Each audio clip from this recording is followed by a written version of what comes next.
بسم الله الرحمن الرحيم. السلام عليكم ورحمة الله وبركاته. الحمد لله وكفى وسلام على عباده الذين اصطفى اما بعد. حاضرین و ناظرین، یہ درس نمبر 1051 ہے اور آج سورہ حجر کی 5 آیتوں کی تلاوت اور تشریح کی جائے گی۔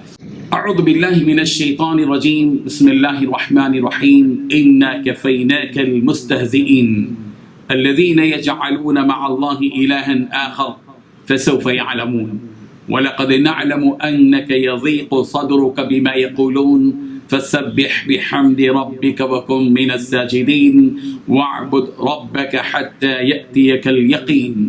لفظی ترجمہ یوں ہے، انا بلا شبہ ہم کفیناک آپ کو کافی ہیں، المستہزئین استہزاء کرنے والوں سے، الذین یجعلون وہ لوگ جو بناتے ہیں مع اللہ اللہ کے ساتھ الہن آخر دوسرے معبود، فسوف پس ان قریب یعلمون وہ جان لیں گے اپنا انجام، وَلَقَدْ اور البتہ تحقیق نعلم ہم جانتے ہیں، انک کہ بے شک آپ یضیق تنگ ہوتا ہے صدروں کا آپ کا سینہ، بیما بوجہ اس کے جو یقولون وہ کہتے ہیں، فسبح چنانچہ آپ تسبیح بیان کریں، بحمد ربک اپنے رب کی حمد کے ساتھ، وکن اور آپ ہو جائیں من الساجدین سجدہ کرنے والوں میں سے، وعبد اور آپ عبادت کریں ربک اپنے رب کی حتی یہاں تک کہ یأتیک الیقین آ جائے آپ کے پاس یقین یعنی موت۔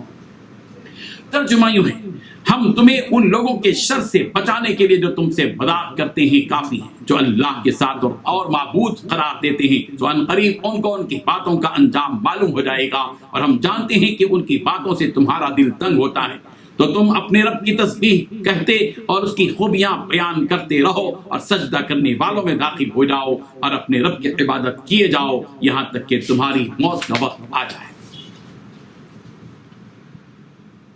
ان 5 آیتوں میں 8 باتیں بتلائی گئی ہیں۔ پہلی بات، یقین رکھو کہ ہم تمہاری طرف سے ان لوگوں سے نمٹنے کے لیے کافی ہیں جو تمہارا مذاق اڑاتے ہیں۔ دوسری بات، جنہوں نے اللہ کے ساتھ کوئی اور معبود گھڑ رکھا ہے۔ تیسری بات، چنانچہ ان قریب انہیں سب پتہ چل جائے گا۔ چوتھی بات، یقیناً ہم جانتے ہیں کہ جو باتیں یہ بناتے ہیں ان سے تمہارا دل تنگ ہوتا ہے۔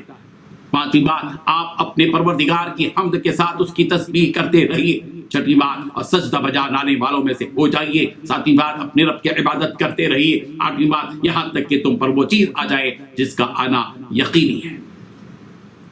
بزرگان محترم، یوں تو مکے کے سارے ہی مشرکین رسول رحمت صلی اللہ علیہ وسلم کا مذاق اڑاتے تھے، لیکن بعض خاص بدبخت تھے جو رسول رحمت صلی اللہ علیہ وسلم کا بطور خاص مذاق اڑاتے تھے اور مذاق اڑانے میں پیش تھے۔ ولید بن مغیرہ اور اس کے 4 ساتھی سر فہرست تھے جو رسول رحمت صلی اللہ علیہ وسلم کا مذاق اڑانے میں بہت زیادہ آگے تھے۔ حضرت جبرائیل علیہ السلام نے ان مذاق کرنے والوں کے مختلف اعداء کی طرف اشارہ فرما کر بتا دیا تھا کہ ان اعداء میں تکلیف پیدا ہونے سے ان کی ہلاکت ہوگی۔ بخاری کے حوالے سے بعض مفسرین نے یہ بات بتائی ہے کہ اس آیت میں جن مذاق اڑانے والوں کا ذکر ہے اس سے وہ 7 افراد مراد ہیں جنہوں نے رسول رحمت صلی اللہ علیہ وسلم کی قبر مبارک پر گندگی ڈال دی تھی جبکہ آپ صلی اللہ علیہ وسلم نماز ادا فرما رہے تھے۔ یہ 7 افراد جنگ بدر میں قتل کر دیے گئے۔ اللہ تعالیٰ نے رسول رحمت صلی اللہ علیہ وسلم کو اس موقع پر یوں تسلی دی کہ پیغمبر،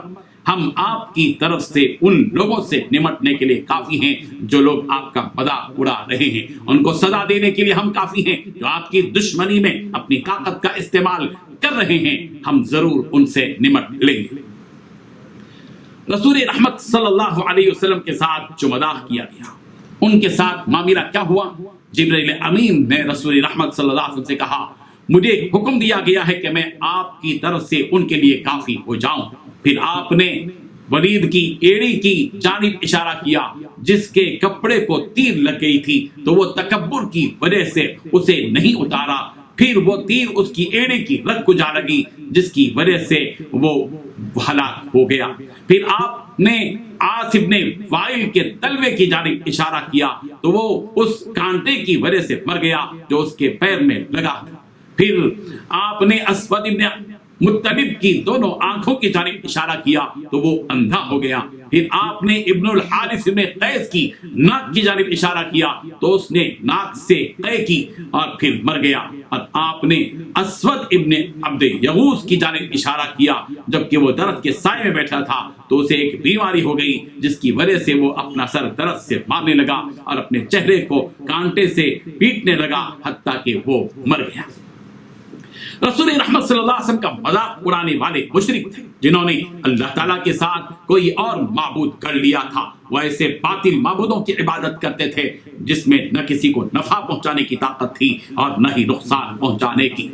رسول رحمت صلی اللہ علیہ وسلم کو مزید تسلی دی جا رہی ہے کہ مشرکوں کی طرف سے آپ کو ذہنی اور قلبی طور پر نیز جسمانی طور پر جو اذیتیں پہنچ رہی ہیں ان سے آپ کا جو دل تنگ ہو رہا ہے اس کا پورا علم ہم کو ہے۔ مشرکین کی ان اذیتوں سے آپ کو تنگ دل نہیں ہونا چاہیے اور آپ کو اللہ کے اس پیغام کے پہنچانے سے باز نہیں آنا چاہیے۔ آپ اللہ پر توکل کرتے ہوئے اپنے کام میں لگے رہیں، ہم آپ کی حفاظت کے لیے کافی ہیں۔ رسول رحمت صلی اللہ علیہ وسلم کو دل کی تنگی کو دور کرنے کا فارمولا دیا جا رہا ہے کہ آپ اللہ تعالیٰ کی پاکی اور اس کی حمد و ثنا بیان کرنے میں لگ جائیے اور زمین و آسمان کے خالق و مالک کا سجدہ کرنے والوں میں ہو جائیے اور اپنے رب کی عبادت میں لگے رہیے یہاں تک کہ موت آ جائے۔ یہاں موت کے لیے یقین کا لفظ استعمال کیا گیا، حتی یاتیک الیقین وعبد ربک حتی یاتیک الیقین، کہ پیغمبر آپ اپنے رب کی عبادت کیجیے یہاں تک کہ یقین آ جائے۔ یعنی یقین سے مراد موت لیا گیا کہ موت کا وقت، اور موت کو یقین کا لفظ کیوں کہا گیا؟ اس لیے کہ موت یقینی ہے، اس میں نہ کسی انسان کو شک ہے اور نہ ہی کسی جن کو۔ قیامت کے دن دو ذخیری موت کے لیے یقین کا لفظ استعمال کریں گے جیسا کہ سورۃ المدثر کی آیت نمبر 47 میں ہے، حتی اتانا الیقین، یہاں تک کہ ہم کو موت آ گئی۔ اللہ کے بندوں کا جب بھی دل تنگ ہو جائے انہیں اللہ تعالیٰ کی تسبیح بیان کرنا چاہیے، اس کی حمد بیان کرنا چاہیے اور اس کی عبادت میں لگے رہنا چاہیے۔ اللہ تعالیٰ ہم سب کو عمل کی توفیق عطا فرمائے۔ وآخر دعوانا ان الحمد للہ رب العالمین۔